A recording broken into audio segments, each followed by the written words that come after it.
This is the Mind Body Detox Podcast, where we discuss all things integrative health and wellness, interviewing folks from all over the world, sharing insights and wisdom for how to live a healthier life in mind, body, and spirit.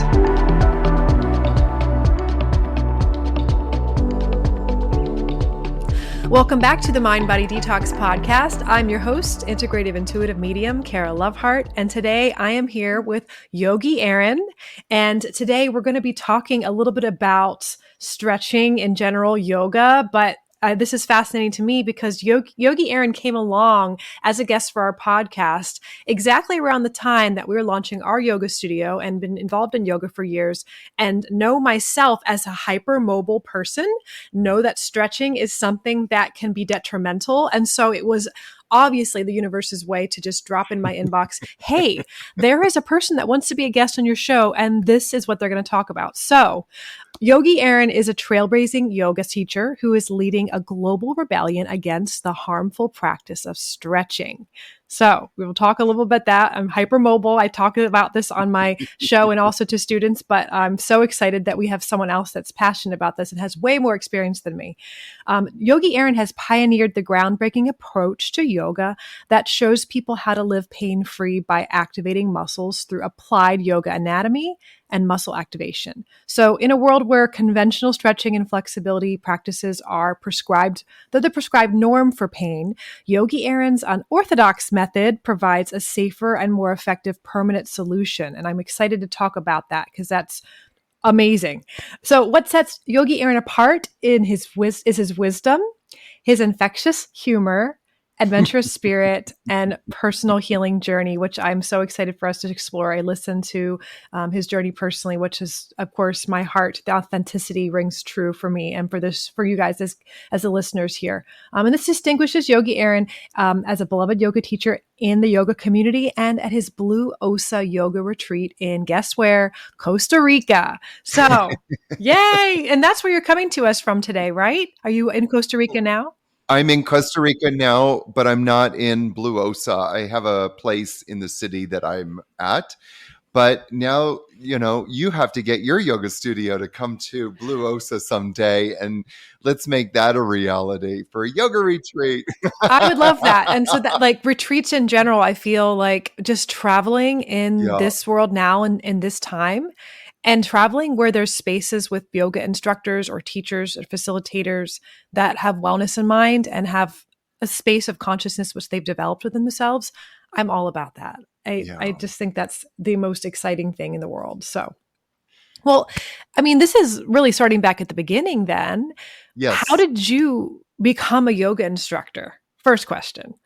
So I got into yoga, I think like what most people, or for the reason that most people get into yoga, I was a very active, youthful boy.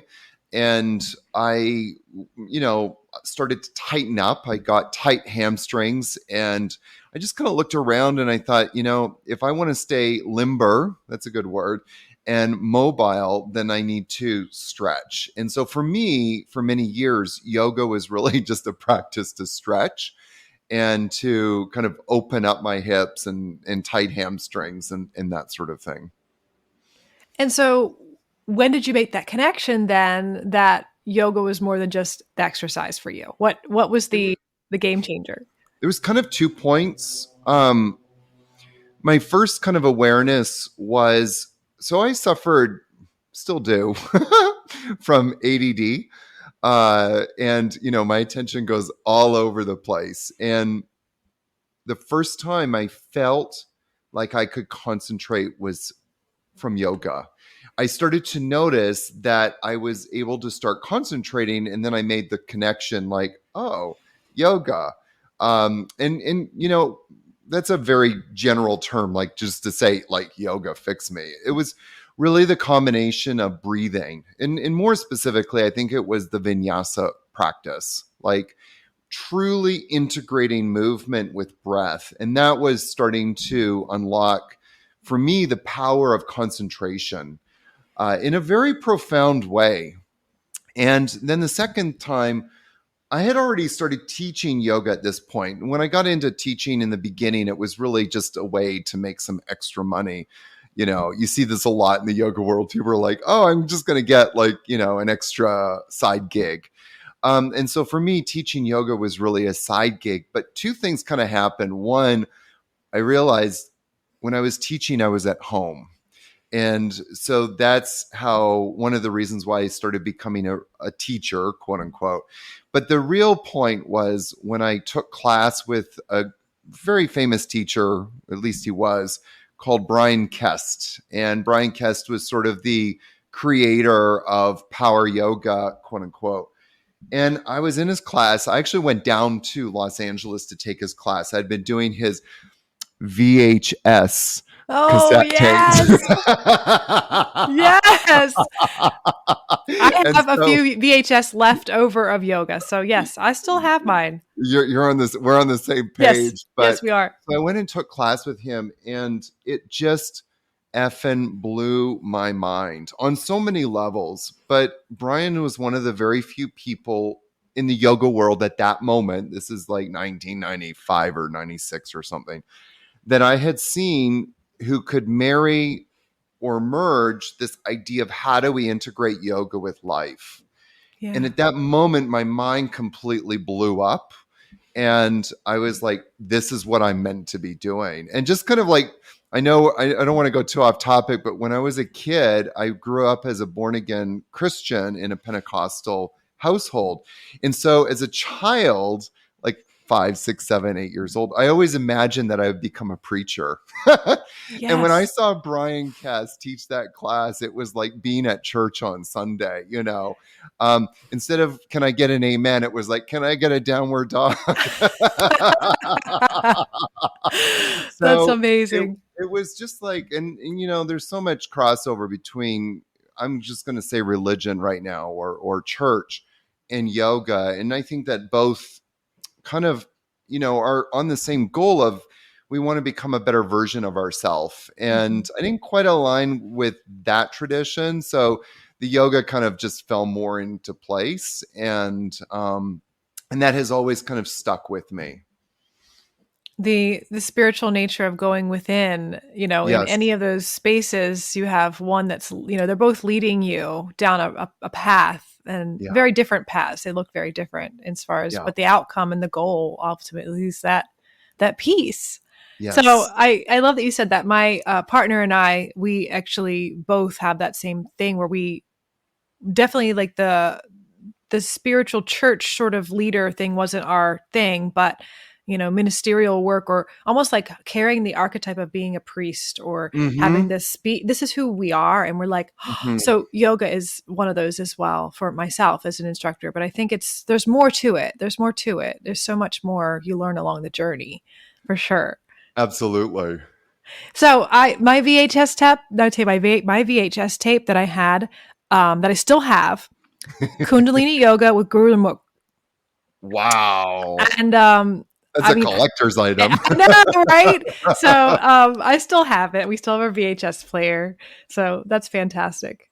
Well, I'm curious about when you shifted your focus in yoga, your practice, to more the muscle strengthening versus over flexibility, because it wasn't until years for myself being hypermobile. And for those of you who are listening, maybe Yogi Aaron can talk a little bit more about that. But for me, my joints, like I hyperextend my knees and my arms, and I dislocate my shoulders easily. And everyone was always saying their whole life, you're so good at yoga because you're so flexible. And it wasn't until later that I'm aging and I'm going, I don't think this is, and I became a massage therapist. So learning more about the anatomy too, and going, wait a minute, this isn't actually okay. So tell us a little bit about that for your journey, and where do you shift it? There's so much to unpack there. I kind of want to bounce back to your story for a second, but sure.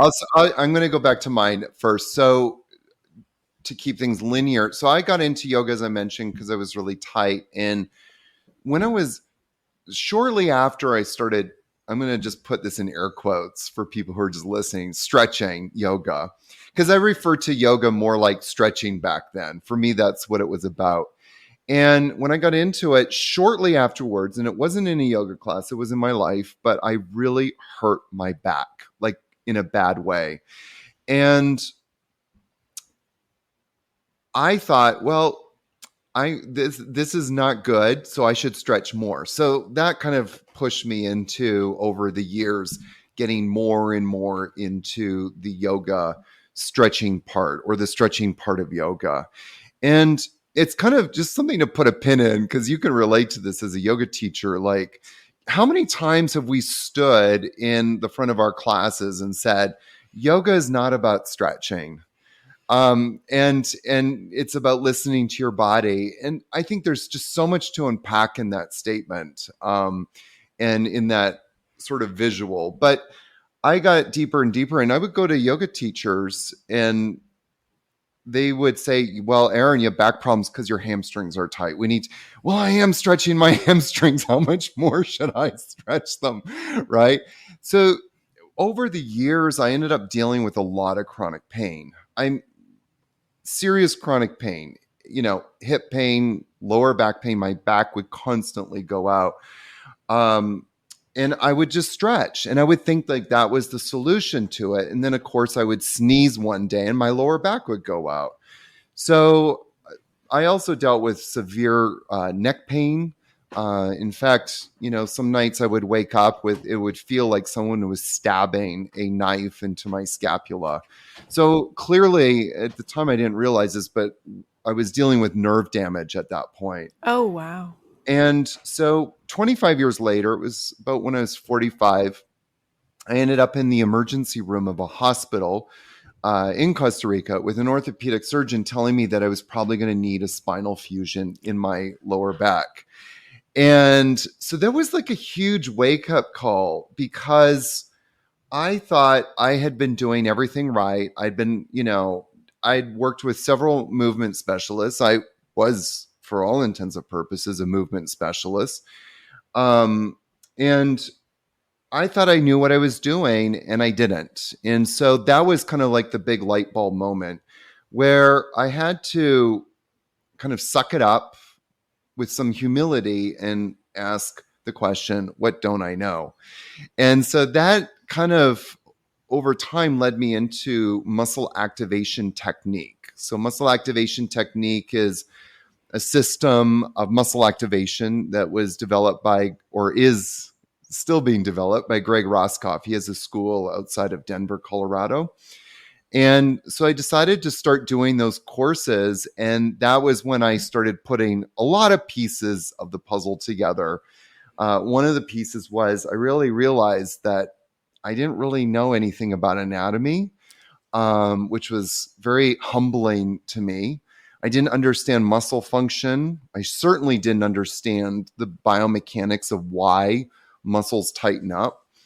And I also started to understand what is the real secret behind, you sometimes call it, when I say you, I mean yoga teachers, you would call it maybe flexibility. I prefer the term mobility. Yeah. And so I just kind of want to say one more thing that my teacher Greg often says, and this is to kind of circle back to something you said. When you only have flexibility, or when you have flexibility, he doesn't say only, when you have flexibility, you always have instability. And when you have instability, there's always the opportunity for injury.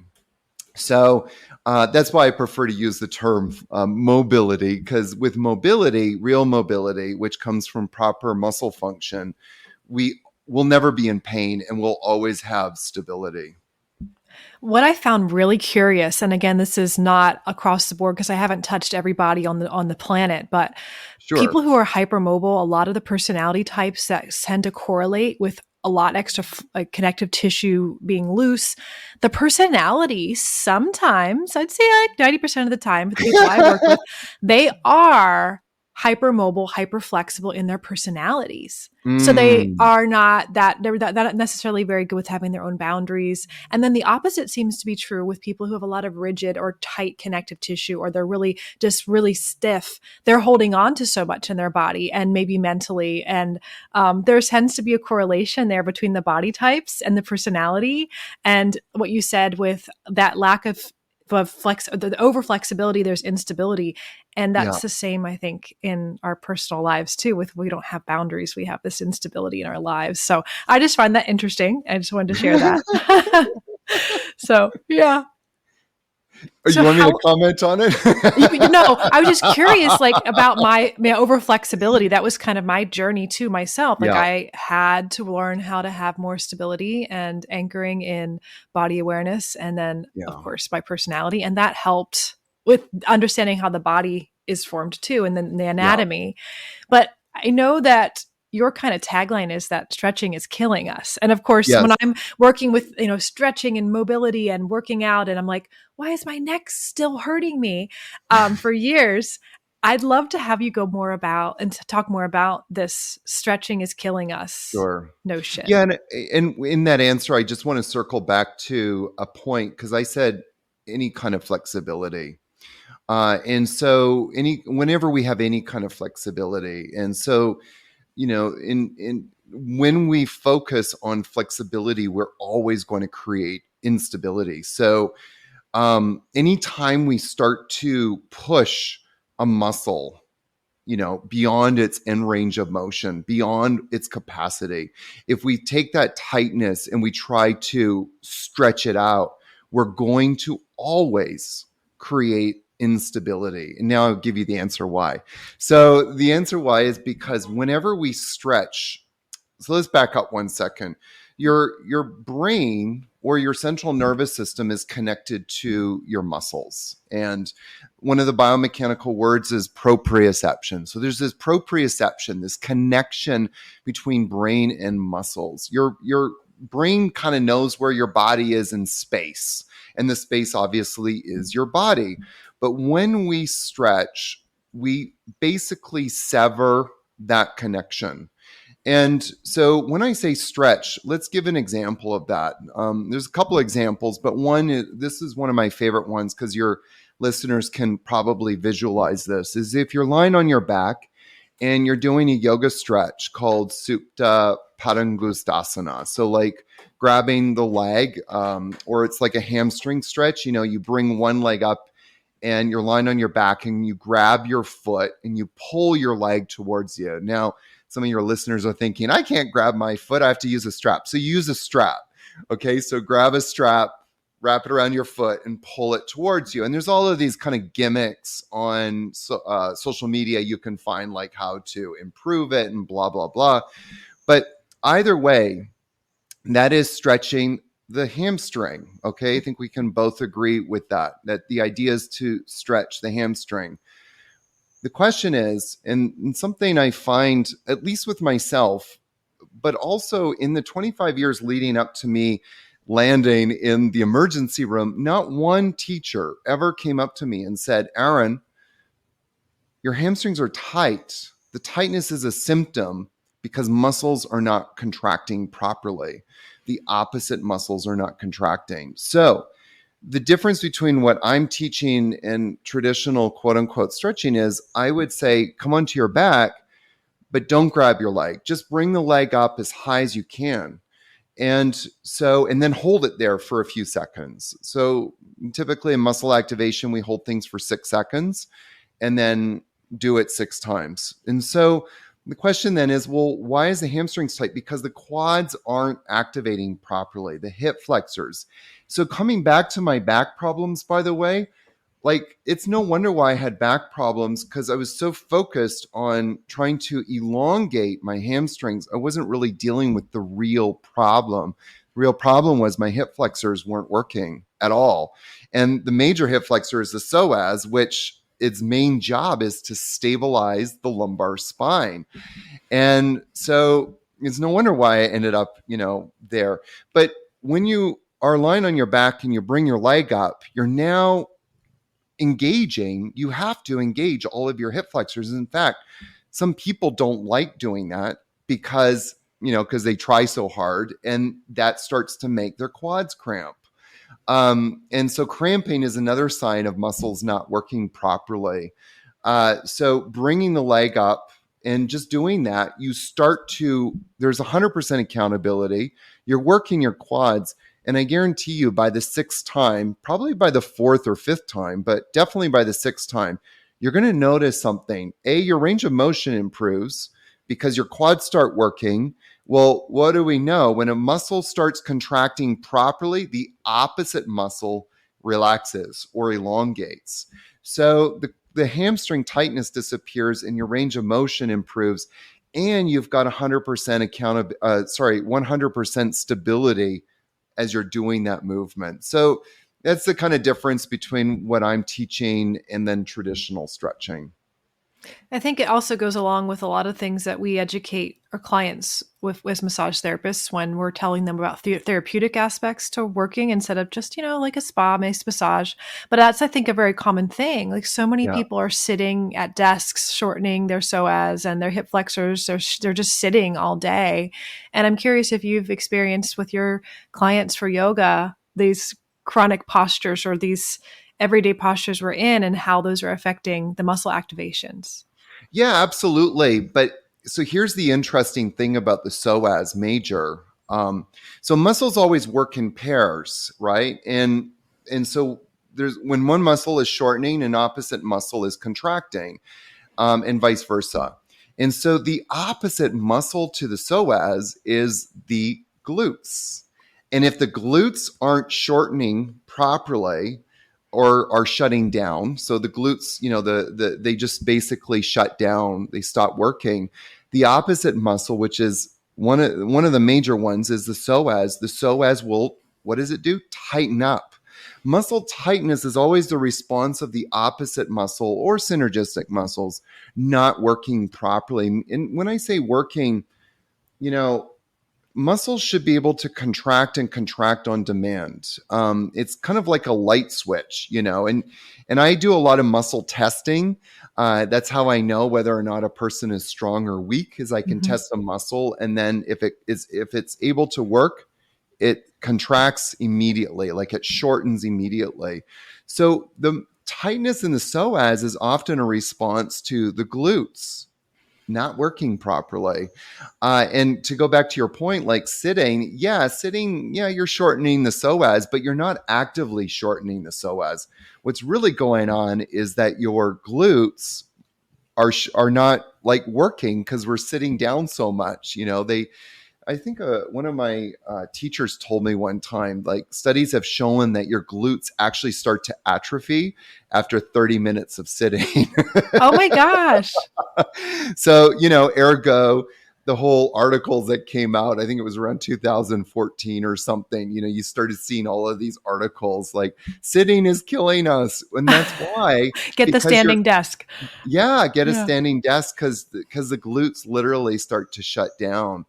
And so if we want to get rid of tightness, again, we need to start looking at what muscles are not working properly.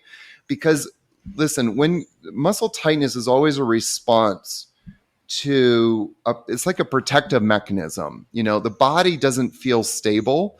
So it sends out an SOS message, tighten up, tighten up, tighten up. And so it's kind of like walking on ice. If you step out on ice, what does your body do? It tightens up, it freezes up. So it's a protective mechanism in the body to compensate for muscles not working properly. Now, in your work with the muscle activation and checking for weak muscle tissue, this is something that you can do private with one-on-one with people, like really target their specific individual body type. Do you see from the more mind-body perspective connection between the psychology of the person and the areas that are tight or weak? I would really love to hear about that. Not so much. I kind of steer away from, I'm just going to call it what you said, the psychology part of muscle tightness. But what I can say about it is that from a psychology perspective, so let's back up 1 second. 3 things that really shut down muscles: stress, trauma, and overuse. And so let's just distill it to stress. Okay. And so the biomechanical response to stress is inflammation. And inflammation has such a negative response on our nervous system, and this is the domain that I run in. I'm not like, I call myself a muscle specialist, which I am, but my job isn't to try and make your muscles bigger or anything like that. I want to improve the communication system between, your brain and the muscle. So that's where I step in. Why is that communication system being compromised? It's because of stress. The result of stress is inflammation. So the inflammation gets into, by the way, I'm talking like seriously here. I'm not trying to be glib or metaphoric here. Like, it literally gets into the nervous system and starts disrupting that neuro impulse, right? And so any time we create stress, we're going to cause problems. And so, what I kind of address more is the physiological aspects of stress, like stretching. Stretching is a stress. And so we want to diminish that stress. You had mentioned earlier sitting. Sitting is another stress. But we also can have emotional stress, like maybe we get into arguments with our partner. Maybe we are just worried about, something in our life. Maybe there was a past trauma that, something pushes a button within us and activates, that memory. And then our breathing patterns change. And you, being a yoga teacher, know and understand, like, as soon as our breathing pattern changes, that's going to affect our stress levels. And we can actually reduce our stress levels by, breathing differently, by breathing 1-to-1 or diaphragmatically. So that's what I would say about that. Like, that's the link there, with the psychology versus, you hear this thing about, like, we store emotions in our hips or we store emotions in our body. There's no evidence to really support that. But where I would step in and say the link is, and how are we changing our state of being through, creating our own stress through, our own emotions or whatever. So definitely that's where yoga steps in and creates like a great, connection for that. I like the 3 simple ways, because we can all relate to that. And I think it's the individual experience when people talk about storing emotions in their hips. It's more of a subjective experience if people have those, oh, wow, I was doing this pose and I had these memories come up, when people talk about that somatic release or something like that. That's something that does happen. But I think it's so unique and individual, because it would probably make sense if, depending on where you had muscle tightness because of a trauma or a car accident or something, what muscles were holding on to it, So I always find that I love that stuff. I love the mind body connection, but I think that in general, for myself and a lot of the listeners who are either tight or over flexible, what are particular yoga postures that you think are more risky that we should maybe avoid? Because I think that there are, is there any that we should be mindful of or avoid altogether? Well, some of your listeners might not like me, but can we circle back to that in just 1 second? Because I feel like it's worthwhile mentioning. Like, there's just so much that we don't know about the nervous system, and that we don't understand. I'll just tell you a very quick story and then I'll answer your question. But my teacher, Greg Roskoff, we were talking one day. I caught him in between, the classroom and the bathroom one day, and I just stopped him and I said what I said. And then he always loves to pontificate with people, but he was telling me, he says the nervous system is an amazing thing and we just don't understand it. And so he was telling me about this quick story. He quickly told me about this story where this woman came to him and was having pain, and I can't remember where it was. It was like her hips or something like that. And then she said to him, I have a chocolate allergy and my muscles shut down as a response to that. Greg looked at her like, what? So he did an experiment with her. He got her strong, and then he gave her chocolate and she became instantly weak. And it was like, it blew his mind. But what he realized is that her stress tolerance level was so low that for whatever reason, eating chocolate really hurt her. And so what he did was he used the chocolate as a barometer to see how he could raise her stress tolerance level. And so for a lot of people that, have these kind of experiences where, they feel like they're holding on to something. What I would suggest is like, as we do yoga and as we breathe and we learn how to breathe, I'm going to use the word correctly or properly. There could be a better word, but as we learn to breathe more diaphragmatically, let's use that word, that we start to raise our tolerance level to dealing with stress. And we start to, I like to say, increase our resistance, Yeah. and that we can, and you've seen this yourself, like people, when they do yoga, Patanjali Sutra 248, we're able to deal with life in a better way, in a stronger and more stable way. So I just felt like I wanted to add that to the Well, conversation. I really think that's important because in westernized yoga, people do still associate yoga with just exercise, and they don't Yeah. until they experience it consistently and see the benefits.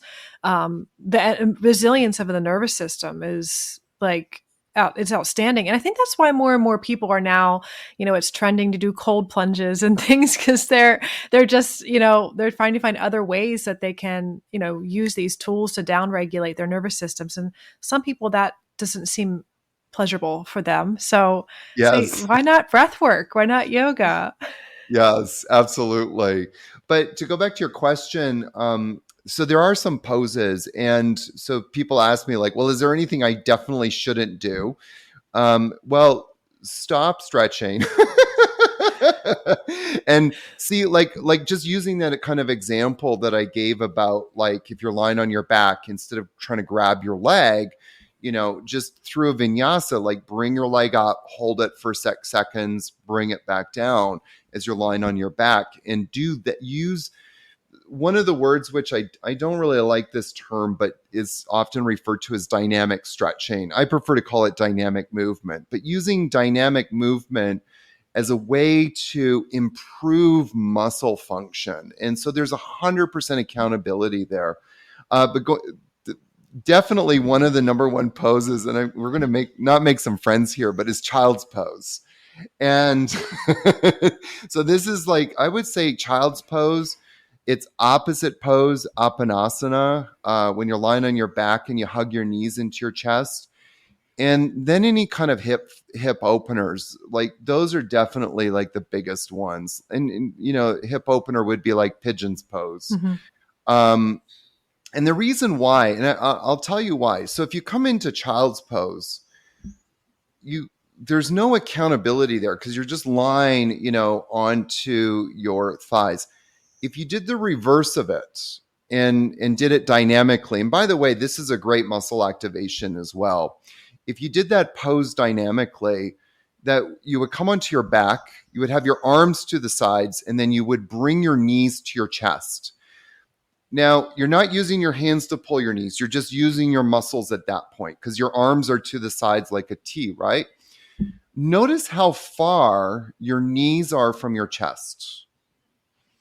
There's probably anybody listening can't get closer to 6 inches. Most people would be probably 6 inches to 12 inches away. Maybe stiff Biff, is probably very far away. But most people would be about 6 to 10 inches, I would imagine. That should tell you something about your natural range of motion. That's where your body is wanting to move. And if you hug your knees and bring your knees into your chest, or if you come into child's pose, that distance immediately collapses. Like, you can get like 1 inch, sometimes just right on top.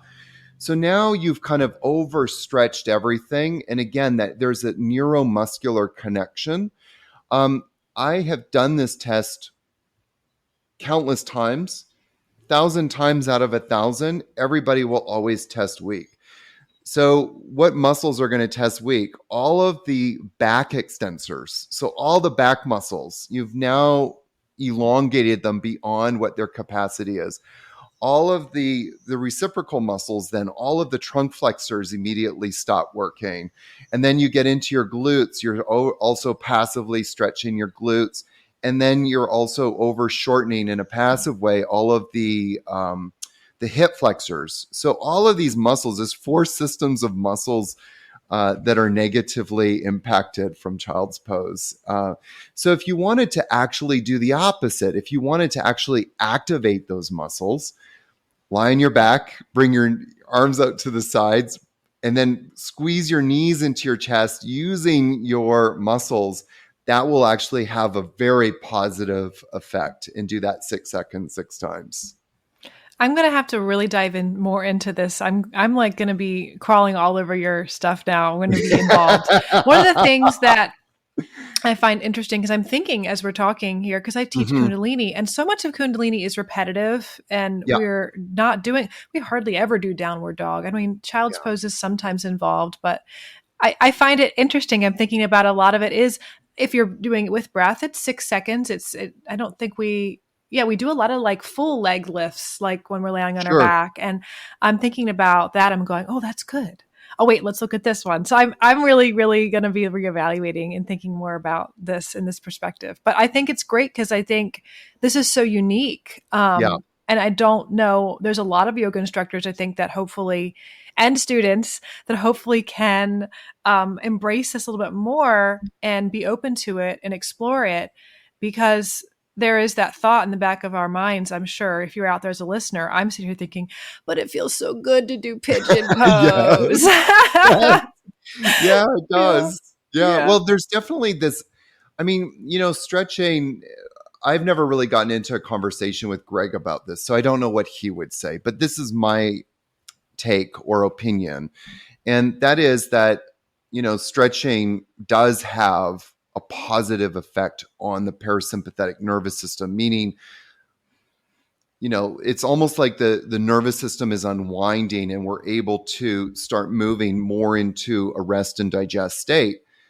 But the problem is then it has this negative effect on this neuromuscular connection business. And so I would just say that you actually can have both. And one of the things that I thought you were going to ask me, and then you kind of added a different question to it, but do people become like this mind body experience? And so what I have found when we talk about mind body and yoga, we often refer to, it's really talking about this kinetic awareness. Like, you say to student, feel your pinky toe. Can you move just your pinky toe? So that's a kinetic kind of awareness. But in the lane that I'm driving in is both kinetic and this level of proprioception. So we're building up proprioception, which is an unconscious thing. It's happening in the autonomic nervous system. So when we say like a muscle should contract and contract on demand, you have nothing to do with that. That's happening completely unconsciously. Some people think like, oh, I can, engage my muscles. No, you can't. It's either going to work or it's not going to work. And it's happening in a nanosecond. But what I have found consistently, and I've had so much feedback around this, is when we start to build up that proprioception, it amplifies this kinetic awareness completely. Like people constantly say to me, I feel so much more in my body than I ever have. Because when you feel, and you can feel the muscle starting to activate and work, literally these lights kinetic awareness start appearing, and it's like, oh wow, I feel myself coming alive. So it almost feels like if your muscles are balanced, so you don't have any, very weak biceps and overstretched triceps or whatever's going Sure. on, like even your gait and how you'd walk through three-dimensional space and time, the proprioception, it's such a hard word. Like I can see why if you're working less, if you're using less kinetic energy or your own energy, then that it could make you have a little bit more of your, maybe your consciousness or your awareness has more time to process the world in your Sure. physical body versus, okay, you're a little bit off here, because that's something that happens when people get body work. They get off a table and then they kind of feel like or maybe even after a yoga session with you, I'm curious, do they feel like they stand up and they have to readjust to their third dimensional space and how they're standing on their feet? Like it feels like they're like on a boat, like they get their sea legs until they get reacclimated to the new way that their body's sitting in space. I'm just I would Curious. actually say it's the reverse. People, when they work with me, they stand up and they feel stable, More stable. more stable. I would Wow. say that, well, do an experiment. Yeah.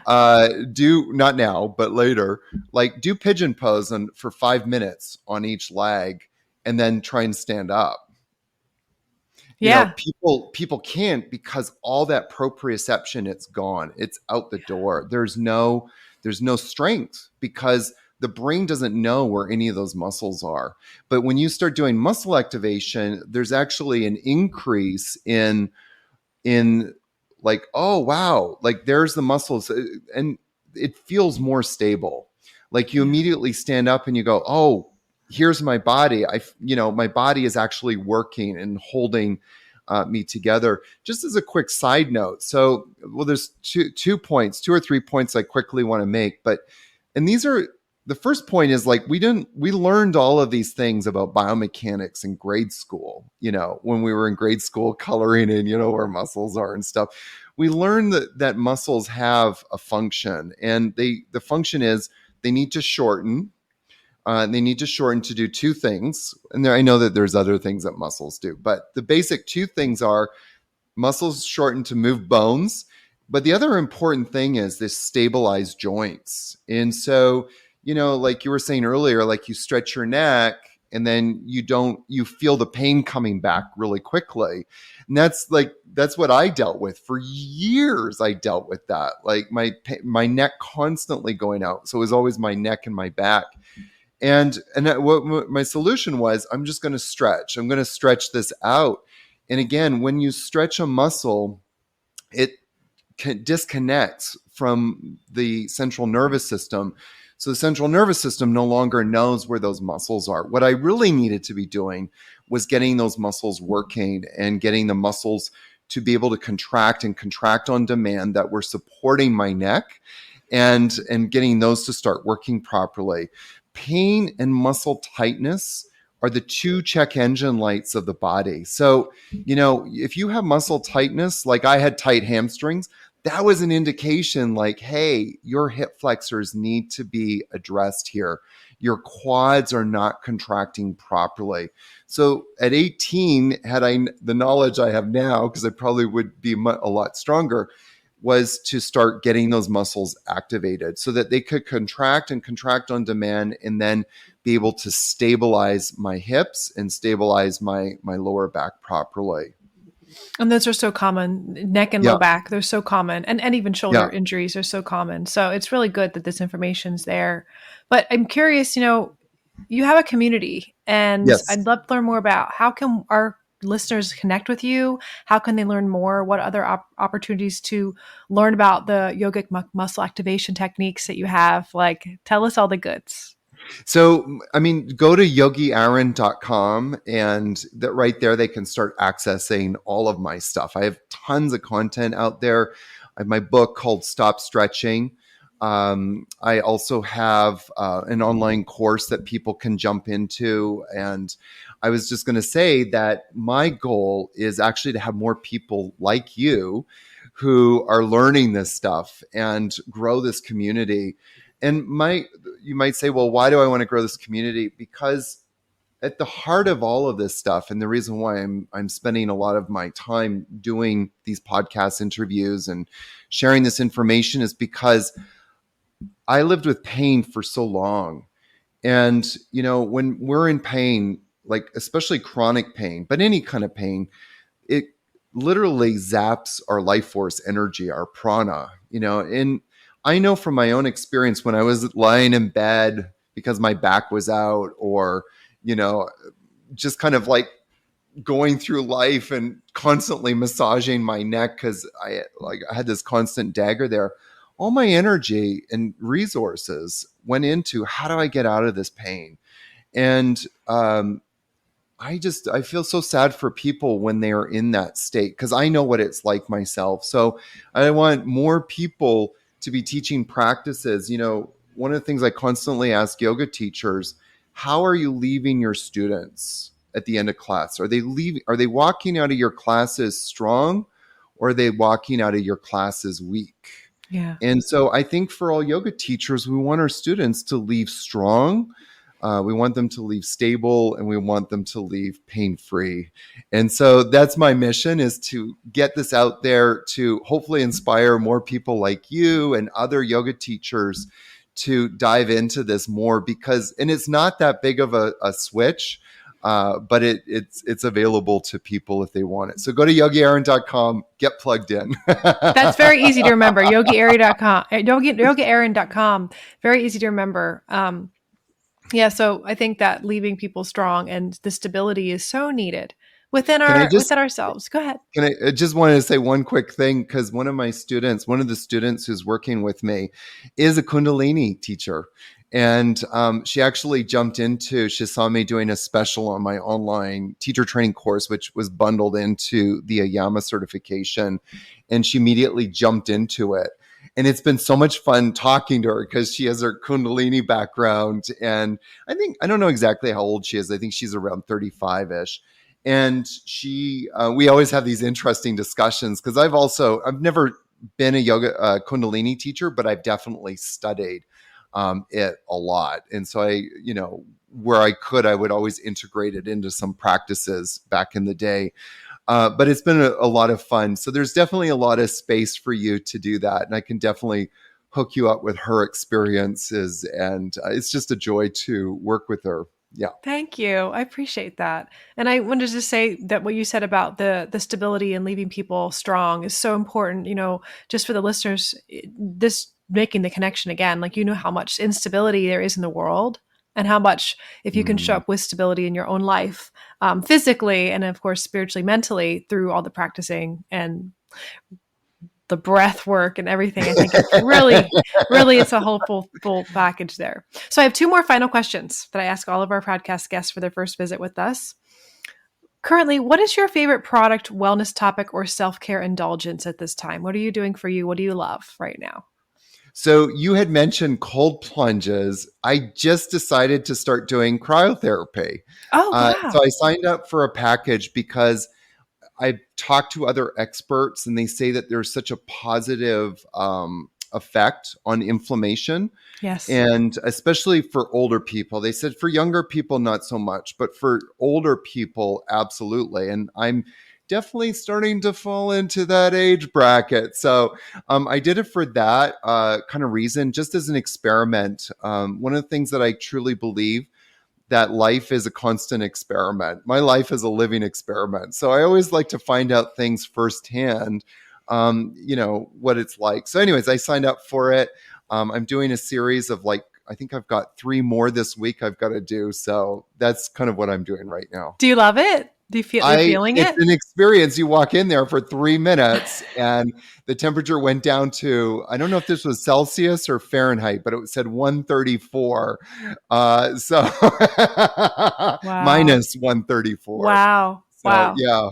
Yeah. 3 minutes of that. Woo! Wow. That's great. Are you sleeping better? I don't know yet. I'm feeling a few different things happening, but I'm not exactly sure yet. So ask me next week. Okay.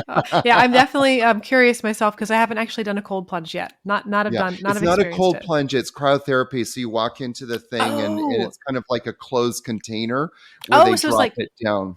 Oh. Yeah. I don't know that I would do a cold plunges. I've got some scars around cold water, which is a whole other topic. So okay. Well, I'm glad that you have another option that can do similar effects. Yeah. So our final question is, if you could detox one thing in your life or the world right now, what would it be? Oh my goddess. Confusion. My teacher, Panditji Rajmani Tiganai, who's the spiritual quote unquote leader of the Himalayan Institute, he says the confused mind is not fit for the practice of yoga. And you can almost translate that into life. Like, a confused mind is not fit to walk life. And I think if us as yoga teachers, the one singular gift that we have for people, if we do a good job teaching yoga, is to help people remove the veil of confusion. And in Sanskrit, the word confusion also is tamas. And tamas is very heavy. There's this heaviness in people's minds. And we see this, the gift that we give to people is that you can see that confusion starting to lift a little bit and this heaviness that they're carrying. And so that's what I would say. Let's remove the veil of confusion. Yes, we need more clarity and full connection with, who we are beyond our ego identities. And that experience is really there when you have a really good yoga practice and yoga instructor that can lead you in that way. I think it's a powerful gift. Yeah, so. Absolutely. So. Is there anything else you want to add that we forgot to chat or say and add on to the end here? Go get the book, Stop Stretching. It's available on Amazon. I always say to teachers, if you read this book, if anybody reads this book and does some of the practices in it, you're going to know more than 99% of yoga teachers out there. So go get the book because you will have a very strong understanding of biomechanics in how to start living your best pain-free life. Awesome. And if you're out there and you have a yoga instructor that you love, get them the book. Get them the book. Yes, especially because it'll benefit your practice and your pain, of course, right? And share this episode with other yoga instructors and also share Yogi Aaron's information too, because, there's so much out there on in the World Wide Web. A lot of people think, well, if you're in the yoga community, you're a yoga instructor. Don't you know who Yogi Aaron is? There's so many and we get lost. Like even, so it's really beneficial when you share. It really does help and support everyone's work and missions and purpose to make a better world. So thank you so much. Can I say one more thing though? Of course. I just want to say a deep, heartfelt gratitude to you. And I really want to acknowledge you in being open to have these discussions and to, ask the question that it took me 25 years to ask. What don't I know? So I really want to acknowledge you. Thank you so much for having this conversation. Absolutely. Yeah, curiosity and being an explorer is what drives it. Life is an experiment. Yeah. And if you stay rigid in what you think you stay rigid in your persona, you stay rigid in your identity, you don't grow. And that's when suffering starts to set in. At least that's what I've noticed in my own life. Because the more suffering that's there, okay, you got to let go of something. What don't you know? You got to open up to more curiosity. That openness helps that growth and moves out of that space. It's just what I've experienced. And there's so much more to learn that I don't know. And that's how it will always go. So thank you so much for being here at the show with us. And again, thank you all for listening. And be well, everyone. Until next time, my friends. Thank you for listening to the Mind Body Detox Podcast. If you love this podcast, share it with others and leave us a review. Your reviews help us more than you know and supports us continuing to make episodes and being heard from all over the world. You can also follow the link in our show notes to submit a topic that you would like to hear on the show.